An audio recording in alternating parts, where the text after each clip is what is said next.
The calm Pacific night of November 23, 1943, was shattered by the violent convergence of steel, salt, and human will. Off the coast of Tarawa, beneath a canopy of indifferent stars, the Imperial Japanese Navy's submarine I-35 was not a predator, but a creature caught in a trap of its own making. For hours it had been playing a deadly game of cat and mouse with two relentless American destroyers, the USS Frazier and the USS Meade. The sea, once a blanket of darkness offering concealment, was now illuminated by the cold, clinical beams of searchlights, crisscrossing the waves like the bars of a prison. Depth charges, those crude but effective instruments of underwater terror, had been rocking the depths for what felt like an eternity. Inside the I-35, the air was thick with the smell of sweat, oil, and fear. The crew, ears ringing from the concussive blasts, knew their boat was wounded. Then a decision was made. The captain, Lieutenant Commander Yamamoto Yoshiro, gave the order that was both an admission of defeat and a final act of defiance. Surface the boat. Prepare the deck gun. We will fight them on the surface.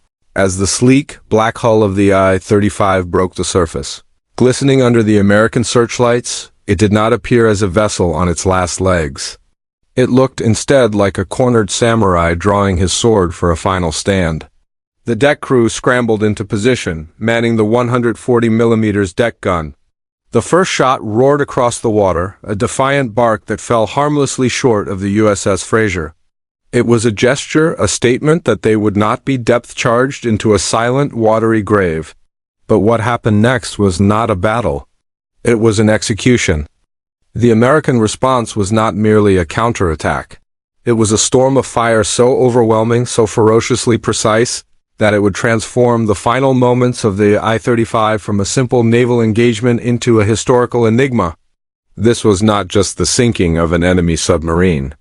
This was a systematic, almost frantic act of overkill that would leave behind a mystery lingering in the deep for decades. To understand the puzzle of the I-35's demise, one must first understand the submarine itself and the desperate context of late 1943. The I-35 was a Kaidai-type cruiser submarine, a workhorse of the Imperial Japanese Navy. Over 300 feet long, it could travel vast distances, carried a formidable arsenal of torpedoes, and was equipped with a reconnaissance floatplane housed in a watertight hangar. By November 1943, the tide of the Pacific War had decisively turned. The Guadalcanal campaign had bled the Japanese Navy, and the American island-hopping campaign was gathering unstoppable momentum. The upcoming invasion of the Gilbert Islands, with Tarawa as its bloody centerpiece, was the next hammer blow. The I-35, along with other submarines, was part of a desperate picket line, tasked with intercepting and harassing the massive American invasion fleet, a modern-day kamikaze mission in all but name. The American forces, for their part, were on high alert. The memory of Pearl Harbor was still fresh, and the threat of Japanese submarines, particularly the massive I-boats that could launch aircraft for bombing raids, was taken with the utmost seriousness. The destroyers screening the fleet, like the Frazier and Meade, were the sheepdogs, and their primary job was to protect the flock at any cost. Their crews were young, trained to a fine edge, and armed with the latest technology: sonar, depth charges, and radar-directed gunfire. This was the backdrop, a stage set for a violent yet conventional naval encounter. But the script was about to be torn up. The initial engagement followed a familiar pattern. The I-35 was detected by sonar. The Frazier and Meade pounced, methodically saturating the area with depth charges. The submarine was damaged, its ability to remain submerged compromised. Its decision to surface and fight was, while desperate, not unprecedented. Many submarines on both sides, when crippled, chose to surface and give their crews a fighting chance, however slim, rather than suffocate or be crushed in the deep. What happened after the I-35 broke the surface, however, was the first clue that this was different. As the Japanese crew fought to load and fire their deck gun, the two American destroyers did not simply return fire. They closed in like wolves circling wounded prey. The Frazier's 5-inch guns opened up, but they were not alone.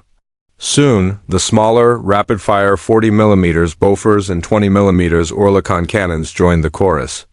The scene was described later by American sailors as unforgettable and a hellish fireworks display. Tracers, thousands of them, streaked across the black water, converging on the submarine's silhouette. The air was filled with the deafening, ripping sound of automatic cannon fire, punctuated by the heavier crump of the 5-inch shells finding their mark. The I-35 was being systematically shredded. The deck gun was silenced within minutes, its crew cut down, the conning tower was riddled with holes. Yet the destroyers did not let up. They poured fire into the vessel long after it had ceased to be a threat. One young gunner on the USS Meade, Seaman James O'Malley, would later recount in a letter home, "We were ordered to keep firing." The skipper was on the loudspeaker, his voice tight. "Keep on it. Don't let up. Sweep the deck." The whole side of the sub was glowing red from the impacts of our shells. It was like we were trying to erase it from the face of the ocean. This was the overkill. The question is, why? Why expend such a massive amount of ammunition on a vessel that was already doomed? A few well-placed 5-inch shells at the waterline would have sufficed to send it to the bottom. The ferocity of the surface attack seemed excessive. This is where the mystery deepens, moving from the realm of tactical necessity into the shadows of speculation. The first and most compelling theory involves the I-35's secret mission. Intelligence reports, declassified decades after the war, suggest that the I-35 was not merely a hunter-killer sub. It was a designated transport, a USOSN, on a high-priority supply run to the besieged garrison at Tarawa. Its holds were not just filled with standard torpedoes, but with something far more critical to an island fortress under imminent attack: ammunition, spare parts for coastal guns, and possibly new and secret radar equipment or codebooks. The American commanders, through broken codes or aerial reconnaissance, may have known this. Their orders may have been unequivocal: sink the I-35 and ensure that nothing, absolutely nothing, survives or is recoverable by the enemy. The sheer volume of fire was not just to sink the boat, but to detonate its volatile cargo, to obliterate any chance of secret materials falling into the hands of the Japanese defenders on Tarawa, who were just miles away. The frantic, continuous firing was an attempt to trigger a catastrophic explosion, turning the sub into a funeral pyre for its secrets. A second, more chilling theory points to the psychology of the hunters. The destroyer crews were about to participate in one of the most brutal amphibious assaults of the war. In just days, they would witness the horrors of the Tarawa landings, where the lagoon would run red with the blood of Marines. The tension and anticipatory violence were at a boiling point. The I-35 was not just a target. It was the embodiment of the enemy that had started this war. The ferocity of the attack could have been a release of this pent-up aggression, a collective, visceral reaction from young men steeling themselves for the carnage to come. They weren't just destroying a submarine. They were exercising their own fear. Then there is the third and most controversial theory, one that involves a case of mistaken identity with profound implications. Some naval historians have pieced together radio logs and action reports that suggest, in the chaotic darkness, there was a fleeting but terrifying moment when the Frazier's captain feared the I-35 was not a conventional submarine, but one of Japan's top-secret Sentoku class, the massive I-40 submarines capable of carrying multiple aircraft. While the I-400s were not yet operational, the fear of them was very real.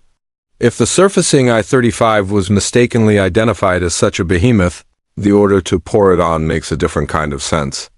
It was a threat that had to be annihilated completely before it could launch its theoretical air armament against the precious American carriers lurking over the horizon. The final moments of the I-35 were swift and brutal. After being raked by gunfire for a prolonged period, a massive internal explosion, likely a torpedo or its ammunition stores cooking off, ripped the submarine apart. It sank quickly, bow first, taking most of its 90-man crew to the depths. Only a handful of survivors were pulled from the oil-slicked water, and they provided little insight into the final, chaotic moments inside the pressure hull.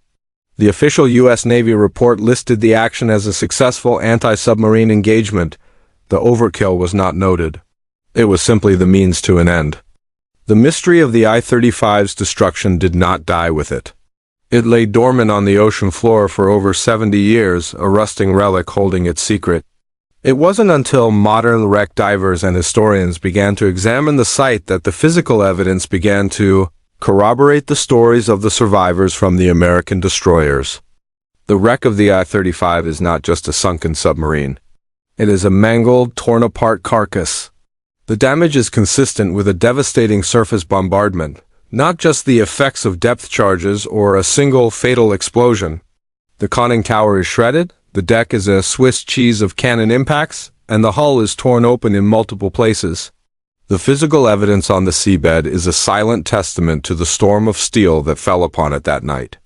The sinking of the I-35 stands as a stark reminder that history is often written not just in broad strategic strokes, but in the intense, confused, and sometimes inexplicable actions of men in combat. The mystery overkill was likely born from a confluence of factors: a real and urgent intelligence imperative to destroy sensitive cargo, the raw, pre-battle nerves of the American sailors, and the ever-present fog of war that can magnify a threat beyond its actual dimensions. It was not an act of malice, but one of extreme, perhaps even excessive, military necessity, fueled by the high-stakes environment of a pivotal moment in a world war. The I-35 did not just sink. It was erased, its final moments a violent, puzzling, and enduring testament to the fact that in war, how an enemy dies can be just as significant as why.